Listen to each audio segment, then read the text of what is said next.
Welcome back everyone to Mr. Clark's Story Time. And today, as usual, we are here with my good friend Clark the Bear to read the story. Now, we are going to be continuing the adventures of the Wishing Chair. And today, we're up to chapter 9, and it's called The Witch Kiri Kiri. The children dressed themselves again after they had been to bed and sleep. Molly had a little alarm clock and she set it for 11:45. So they awoke in good time for their adventure. Chinky was waiting for them. "We can't go in the wishing chair," he said. "It hasn't grown its wings again. I think it's asleep because it gave a tiny snore just now." "How funny," said Molly. "Oh, Chinky, I do feel excited." "Come on," said the pixie. "There's no time to lose if we want to catch the underground train." He led the children to a big tree at the bottom of the garden. He twisted a piece of bark and a door slid open. There was a narrow stairway in the tree going downwards. Molly and Peter were so surprised to see it. "Go down the stairs," Chinky said to them. "I'll just shut the door behind us." They climbed down and came to a small passage. Chinky joined them and they went along it until they came to a big turn slide, where a solemn grey rabbit sat holding a bundle of tickets. "We want tickets for Witch Kiri Kiris," said Chinky.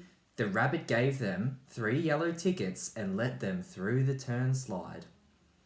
There was a little platform below with a railway line running underneath it. Almost as once a train appeared out of the darkness, its lamps gleamed like 2 eyes. There were no carriages, just open trucks with cushions in it. The train was very crowded, and the children and Chinky found it difficult to get seats. Gnomes, brownies, rabbits, moles, elves, and hedgehogs sat in the trucks, chattering and laughing. The 2 hedgehogs had a truck to themselves, for they were so prickly that no one wanted to sit near them.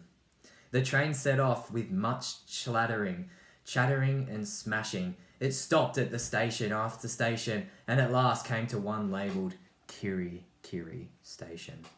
Chinky and the children got out.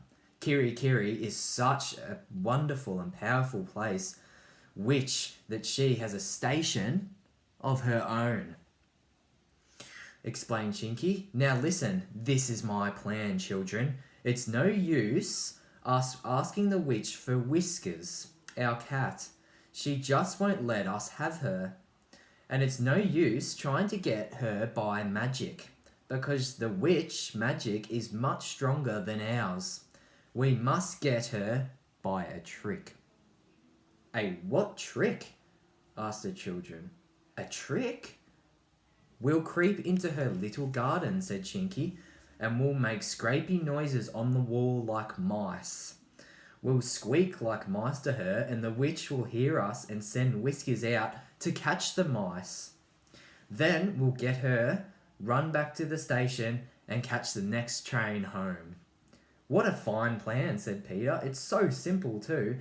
It can't go wrong." "Shh," said Chinky, pointing to a large house in the distance. "That's Kiri Kiri's house." They had left the station behind and had come up into the open air again. The moonlight was bright enough to show them the road, and they could see everything very clearly indeed. They slipped inside the witch's wicket gate. "You go to the end of the house and I'll go to the other," said Chinky. So Peter, Molly crept to one end and began to scratch against the wall with bits of stick, whilst Chinky did the same at the other end. Then they squeaked as high as they could, exactly like mice. They heard a window being thrown up and saw the witch's head outlined against the lamplight. "Mice again," she grumbled. "Hi, Whiskers, come here. Catch them." Whiskers jumped down into the garden. The witch slammed down the window and drew the blind. Molly made a dash for the big black cat and lifted her into her arms. Whiskers purred 19 to the dozen and rubbed her soft head against Molly's hand.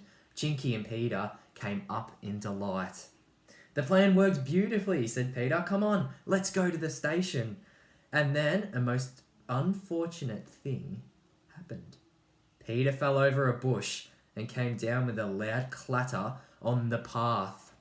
At once the window flew open again and Kiri looked out. She shouted a very magic word and slammed the window down again. Oh dear, oh dear, oh dear, groaned Chinky at once. What's the matter? Asked Molly, scared. She put a spell round the garden, said the pixie. We can't get out. She'll find us here in the morning. And there, kids, is the window opening, the big bad witch up there. There's the children. They've got Whiskers back. And oh no, there is a spell on the garden so the children can't get out. This is going to be very, very scary, Clark. Can't get out, said Peter, going to the gate. What nonsense! I'm going anyway. But although he opened the gate, he couldn't walk out. It was as if there was an invisible wall round the garden. The children couldn't get out anyway. They forced their way through the hedge, but still the invisible wall seemed to be just beyond, and there was no way of getting out at all. Whatever shall we do? Asked Molly. We can't do anything, said Chinky gloomily. Peter was an awful silly to go and fall over like that, just when he had done everything so well. I'm terribly sorry, said Peter. I wish I hadn't. I didn't mean to. Well, we'd better go and sit down in the porch, said Chinky, who was shivering. It's much warmer there. They sat huddled together in the porch and Molly took Whiskers on her knee, saying she would make a nice hot water bottle. They were nodded off to sleep, for they were all very tired, when Whiskers suddenly began to snarl and spit. The children and Trinky woke up in a fright. They saw something flying round the garden like a big black bird. Molly stared, and then she leapt up and whispered as loudly as she dared, It isn't a bird, it's the dear old wishing chair. It's come to find us. Chinky gave a chuckle of delight. He ran to the chair and took hold of it. Come on, he said to the others. The only way out of this bewitched garden is flying up, up and up. We can't get away any other way than that. The wishing chair is just what we needed.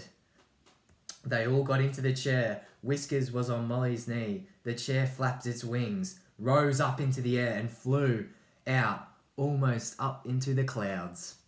What will old Kiri say in the morning when she finds no one in her garden, not even Whiskers? I wish I could see the look on her face.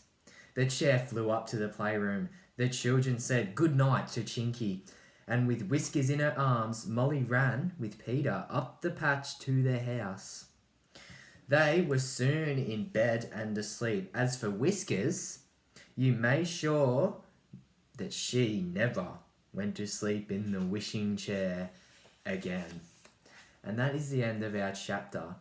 So, that was chapter 9 of The Adventures of the Wishing Chair. And guess what? We got Whiskers back from the very scary wizard Kiri. So, that is the end of the chapter of the Wishing Chair. And I really hope that we are enjoying this story. And I really love that every day that we get to read a new story about what Molly and Peter get up to. So, bye everyone for now. Clark and I will see you again tomorrow for another chapter of The Adventures of the Wishing Chair. Bye everyone.